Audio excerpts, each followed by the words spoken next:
Wow. Another tough one for the Phils. They fall 2-1 to the Miami Marlins.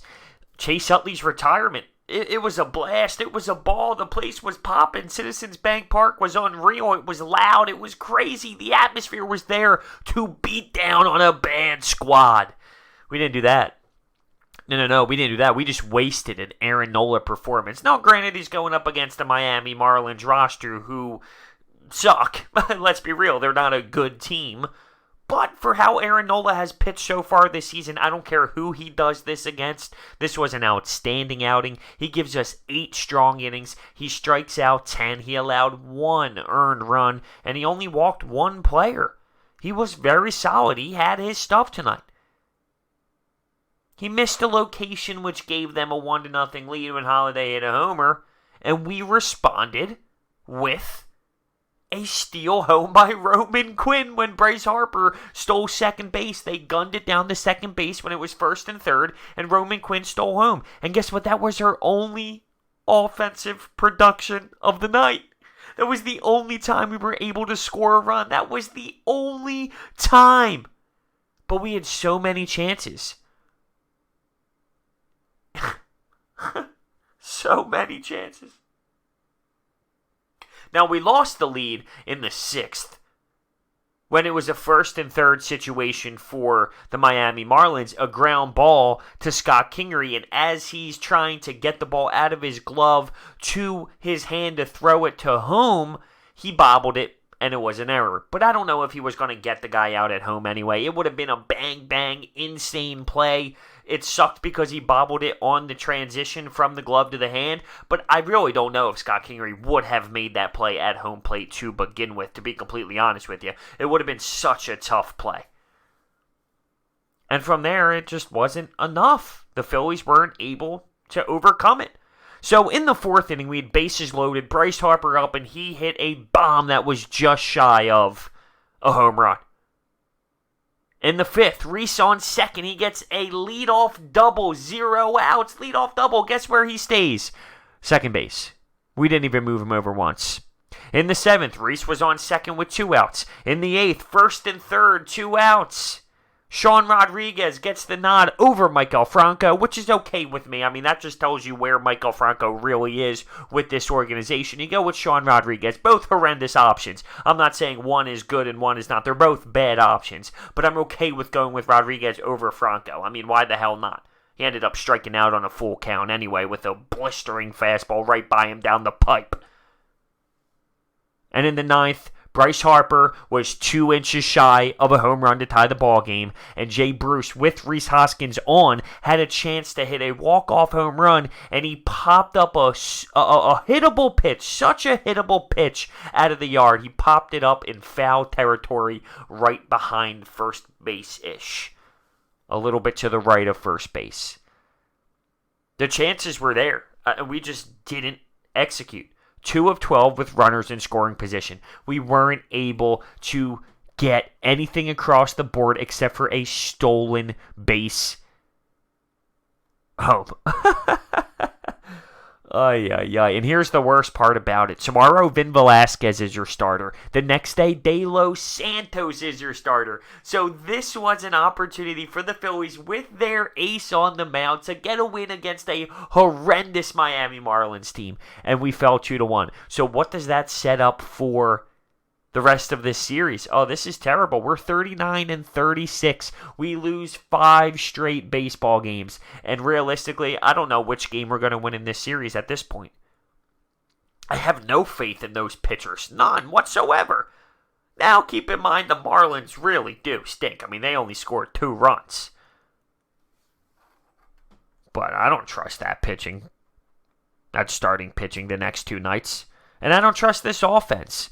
At what point do we go from they're underachieving to this is what they are? Really? I mean, at what point? Because at times, like, man, this team is so good. But they're not all clicking at the same time. It's either the pitching's good and the hitting sucks. The hitting's hot and the pitching sucks. The bullpen blows it up. And it's just everything is kind of off at the same time. But at what point do you sit here and say, this team just isn't good? They're just not good. I mean, that's just what it is.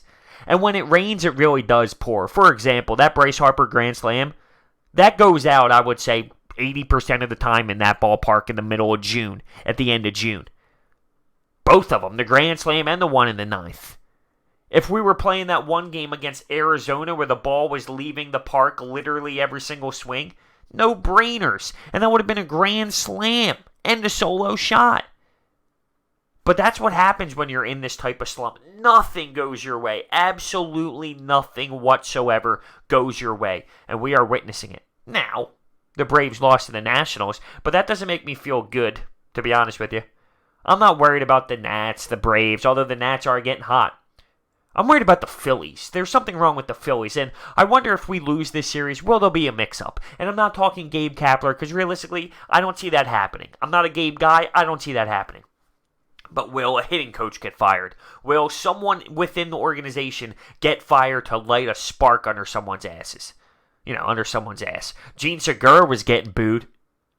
Boo! Boo! The whole ballpark was booing the team after the loss when they were running off the field. Boo! And good. They deserve it. And I know they care. I'm not trying to say that the Phillies don't care.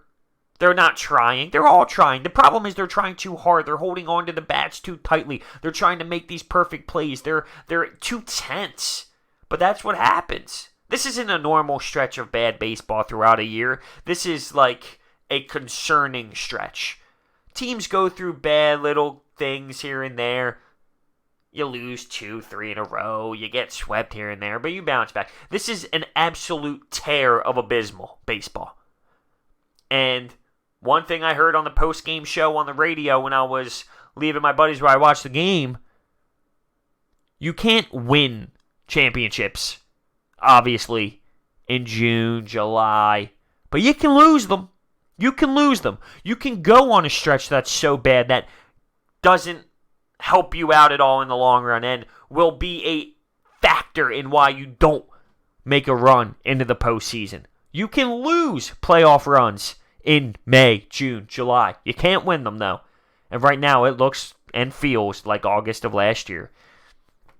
And you hate to say it, but what's the only way to get yourself out of it? I mean, just keep plugging along, keep chugging along, keep going out there and trying. We're trying new lineups. Nothing's really working. We're putting Roman Quinn in the 9th and Aaron Nola at the 8th. You even had Aaron Nola with a chance to produce some runs. He had a rocket down the right side, and the right fielder made a fantastic play on the ball. Like, nothing could go our way. Nothing. But we also tried Bryce at the leadoff, Reese at the 2-hole. People are all fired up about it. Why is Gabe doing this? Can you really be that upset about what he puts up in the lineup right now? You gotta try something. You need to throw things out there. I'm at the point now, and I've heard this a few times now, put names in a hat and start picking. Wherever they go, they go. At this point, just try something new. Speaking of the lineup today, though, we had 9 total hits. Rhys Hoskins went 3 for 4. Jay Bruce 0 for 5. JT 0 for 5. Bryce 1 for 5. We had hits, and we had chances. I'm telling you, we had chances. But timely hits were not there. Once again, a common theme. Not there. Men on. Men on. 0 outs. Leadoff double. Guess where he ends? I mean, really? He ends at second base. The inning ends, and he's still sitting at second base. It's a wild turn of events. We waste a great Aaron Nola start. And on the other side, I don't want to hear that Sandy had a great day at the office, because he did go 7 2/3 on the mound for the Marlins. He allowed 8 total hits, 1 earned run. He walked 4 and struck out 6, but he was leaving pitches there. He was leaving pitches available for the Phillies, and we were not taking advantage of it. We were not executing the pitches. It comes down to us. It wasn't the pitcher on the Marlins, Sandy, being that great. It just wasn't. And even when Sandy was out of the game, and their bullpen came in, Jay Bruce, with a man on first base, had a chance to hit a ding-dong to walk it off for the Phils, and he missed the pitch. I mean, he missed the pitch, a total hittable home run pitch, and he popped up to the foul territory right by first base. Good luck to Vinny V.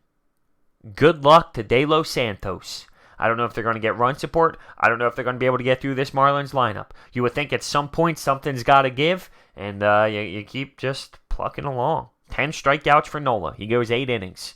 He was a dog today. He was a dog. He only walked 1. He only had 1 earned run. He was a dog. Let me know your thoughts down below. Thanks for watching. See you next time.